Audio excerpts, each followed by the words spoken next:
Very good evening. मैंने concept 8 loss of the firm partnership के बारे में बताया था। मतलब आज ये कॉन्सेप्ट हमने करना है। Concept 8 loss of the firm. Loss of the firm. अब आप कहेंगे कैसा लॉस? लॉस कैसा भी हो, ठीक है, लॉस कैसा भी हो, यहां पे पर्टिकुलर एक लॉस की बात नहीं हो रही। लॉस का मतलब होता है, लॉस का मतलब जो होता है जो बिजनेस का लॉस है, ठीक है। जैसे मैं कोई बिजनेस कर रहा हूं, अगर मेरे घर में या मेरे बगल में किसी की डेथ हो जाती है तो वो लॉस नहीं है। ऑब्वियसली यहाँ बिजनेस लॉस की बात हो रही है। यहाँ पे व्यवसाय के अंदर जो हानि होती है, जो नुकसान होता है, उसकी बात हो रही है।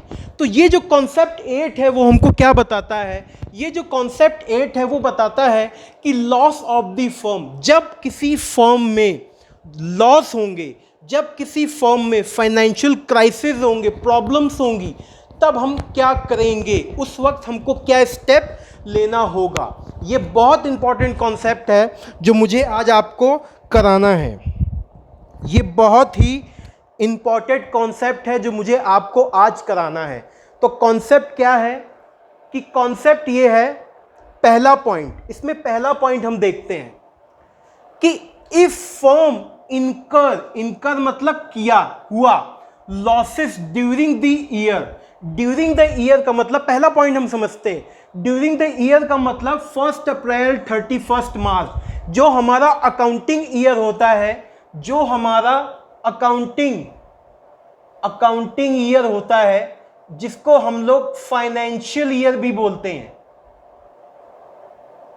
फाइनेंशियल ईयर भी बोलते हैं। ये बिजनेस का ईयर होता है। अब इसको बिजनेस ईयर क्यों बोलते हैं, अकाउंटिंग ईयर क्यों बोलते हैं, इसका मैंने कॉन्सेप्ट नंबर 27 में आपको बताया था। यहां पे उसके लिए हम टाइम वेस्ट नहीं करेंगे कि ऐसा क्यों हुआ, अकाउंटिंग ईयर क्यों बोलते हैं, फाइनेंशियल ईयर क्यों बोलते हैं, क्या लॉजिक है इसके पीछे, वो पूरी स्टोरी है। आप वो वीडियो जाके देखेंगे, वहां पे आपको समझ में आ जाएगा, ठीक है। तो मैं यहां आपसे बात कर रहा हूं कि जब फर्म को लॉसेस होते हैं पूरे फाइनेंशियल ईयर में, यानी 1 अप्रैल टू 31 मार्च के बीच में, 1 अप्रैल टू 31 मार्च के बीच में फर्म को जो लॉसेस होते हैं, उन लॉसेस में पार्टनर्स को क्या निर्णय लेना है, पार्टनर्स को क्या फैसले लेने हैं, क्योंकि अब लॉस हो रहा है तो क्या फैसले लेने हैं, अकाउंटिंग पॉइंट ऑफ व्यू से क्या फैसले लेने, क्या निर्णय लेना है कि धीरे धीरे फर्म लॉस में जा रही है, नुकसान होता जा रहा है। तो पहला काम क्या करना है कि जो पार्टनर ने बिजनेस के अंदर पैसा लगाया है, कैपिटल लगाई है, पूंजी लगाई है, उसमें जो उसको इंटरेस्ट मिलेगा, कहने का मतलब कि पार्टनर जो होते हैं पार्टनरशिप फर्म में पैसा लगाते हैं, कैपिटल लगाते हैं, जिसको हम लोग कैपिटल बोलते हैं। कैपिटल मतलब पूंजी, ठीक है। इन्वेस्टमेंट और कैपिटल में क्या डिफरेंस है, ये हम अभी सेपरेट इशू है, ये भी मैंने आपको बताया था। इसके सेपरेट वीडियोस हैं, आप देख सकते हैं मेरे चैनल में, देख सकते हैं। मेरे चैनल का नाम भी मैंने आपको बताया हुआ है, ठीक है। तो मैं यहां आपको क्या बता रहा हूं कि इंटरेस्ट ऑन कैपिटल, कैपिटल पे जो ब्याज मिलेगा, इंटरेस्ट मिलेगा। लेट्स से मान लीजिए मिस्टर एक्स ने 1 लाख रुपए फर्म में लगाया है। मिस्टर एक्स ने 1 लाख रुपए फर्म में लगाया है और फर्म जो है उसको 5% के हिसाब से इंटरेस्ट देती है। तो 1 लाख का 5% कितना हो गया? 1 लाख का 5% कितना हो गया? 5000। तो ये क्या हुआ? Interest on capital. ये कौन देगा? ये फर्म देगी। किसको? पार्टनर्स को। यहां तक ठीक। तो फैसला क्या लेना है? फैसला ये लेना है कि जब लॉस होगा तो जो कैपिटल पे जो इंटरेस्ट देंगे ना, ब्याज,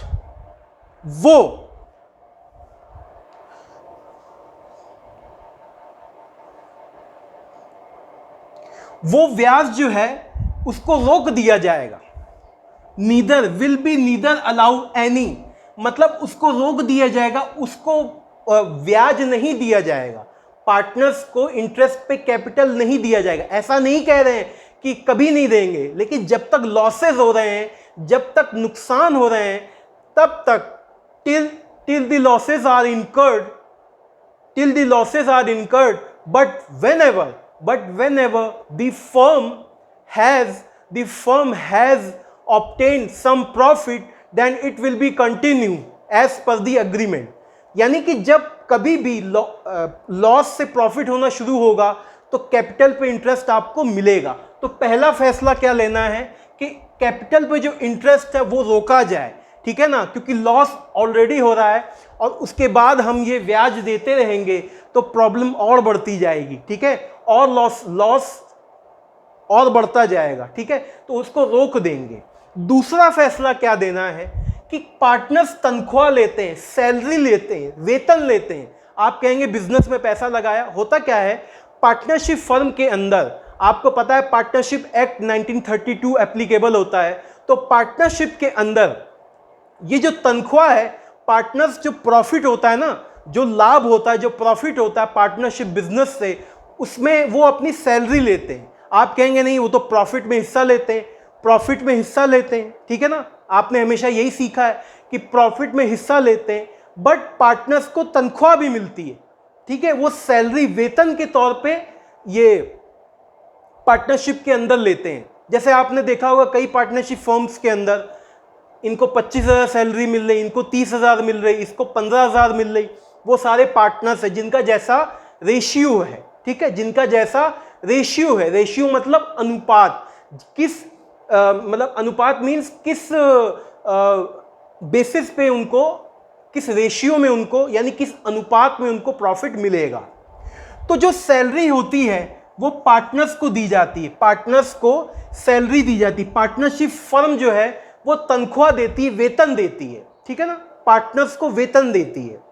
तो यहां पे दूसरा फैसला ये लेना है कि कोई भी पार्टनर को सैलरी कुछ दिन के लिए रोकी जाए। क्यों? क्योंकि इतने लॉसेस हो रहे हैं, इतने लॉसेस हो रहे हैं कि वो प्रॉब्लम और आ जाएगी कि फर्म से पैसा जा रहा है, यानी पार्टनर्स के पास जा रहा है, ठीक है, और ऑलरेडी फर्म लॉस में है, ठीक है ना। तो कुछ दिन के लिए जब तक ये प्रॉब्लम सॉल्व नहीं होती, हम इसके लॉसेस को कम करेंगे।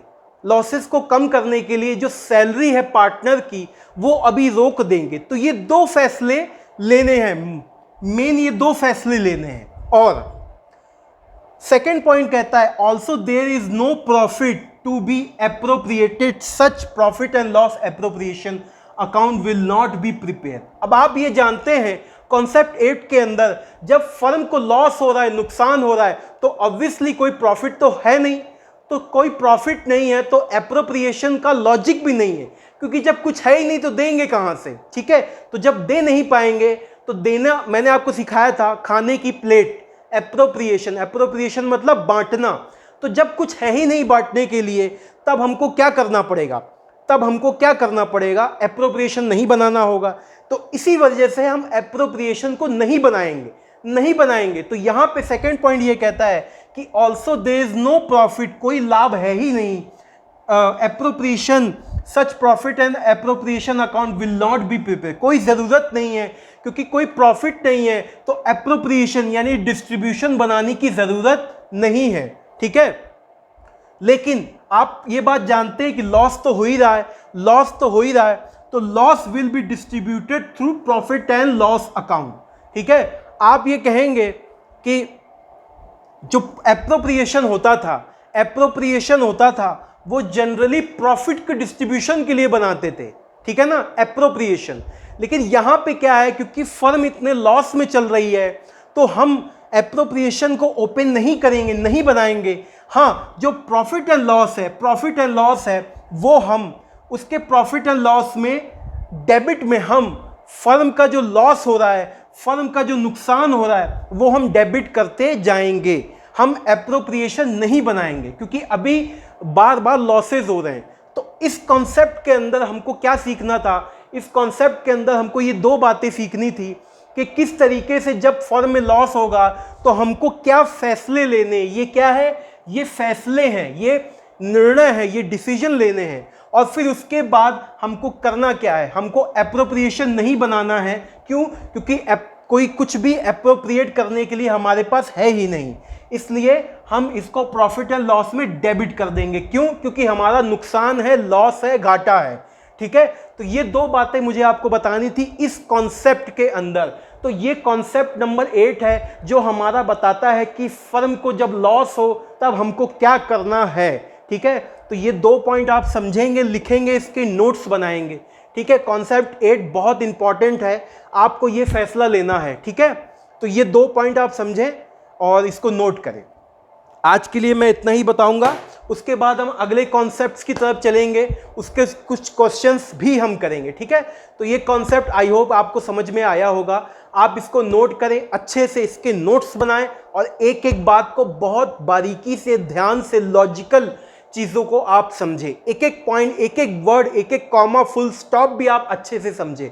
ठीक है, कॉन्सेप्ट बाइज कॉन्सेप्ट हम चलेंगे और सारी बातों को बहुत अच्छे ढंग से समझ के आगे बढ़ेंगे। ठीक है, तो आज के लिए यहाँ इतना ही। Thank you so much.